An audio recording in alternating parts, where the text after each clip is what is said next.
నమస్తే, welcome to Abhinav Bharat.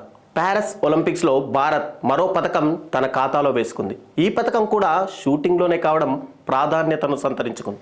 ఇప్పటికే ఈ కేటగిరీలో 2 మెడల్స్ను అందుకున్న భారత్ ముచ్చటగా 3వ పథకాన్ని ముద్దాడింది.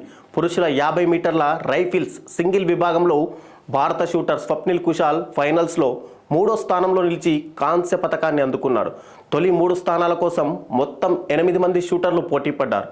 తొలుత 310.1 పాయింట్లతో 5వ స్థానంలో కొనసాగిన స్వప్నిల్ గేమ్ కొనసాగుతున్న కొద్దీ తన తడాకా చూపించాడు. క్రమంగా తన పాయింట్లను పెంచుకుంటూ 451.4 పాయింట్లతో 3వ స్థానంలో నిలిచాడు. షూటింగ్లో భారత్కు దక్కిన 3వ కాంస్య పథకం ఇది. ఇదివరకు మహిళల సింగిల్స్లో మను భాకర్, మిక్స్డ్ కేటగిరీలో మను భాకర్ సరజ్జోత్ సింగ్ జోడీ కాంస్య పథకాలను కైవసం చేసుకున్న విషయం తెలిసిందే. ప్యారిస్ ఒలింపిక్స్లో భారత్కు 3వ పథకం తెచ్చిపెట్టిన స్వప్నిల్ కుశాల్పై ప్రశంసలు వెల్లువెత్తుతున్నాయి. పలువురు రాజకీయ, క్రీడా ప్రముఖులు ఈ షూటర్ను అభినందిస్తున్నారు. ఈ నేపథ్యంలోనే ప్రధానమంత్రి నరేంద్ర మోడీ సోషల్ మీడియా వేదికగా స్వప్నిల్కు అభినందనలు తెలిపారు. ప్యారిస్ ఒలింపిక్స్లో స్వప్నిల్ కుశాలే అసాధారణ ప్రదర్శన చేశాడు.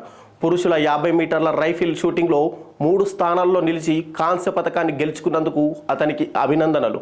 మీ ఆట తీరు ఎంతో ప్రత్యేకం, ఎంతో నైపుణ్యాన్ని ప్రదర్శించారు. ఈ విభాగంలో పథకం సాధించిన తొలి భారతీయ అథ్లెట్ మీరు. మీ విజయంలో ప్రతి భారతీయుడు ఆనందంతో ఉప్పొంగిపోతున్నాడు అని ప్రధాని మోడీ ట్వీట్ చేశారు. నాయకులారా, మీ పనితనం మీ అధినాయకులకు తెలియజేయాలనుకుంటున్నారు. ప్రజలారా, మీ సమస్యలను మీ నాయకులకు తెలియజేయాలనుకుంటున్నారు. ప్రజా సమస్యల పరిష్కార వేదిక మీ అభినవ్ భారత్.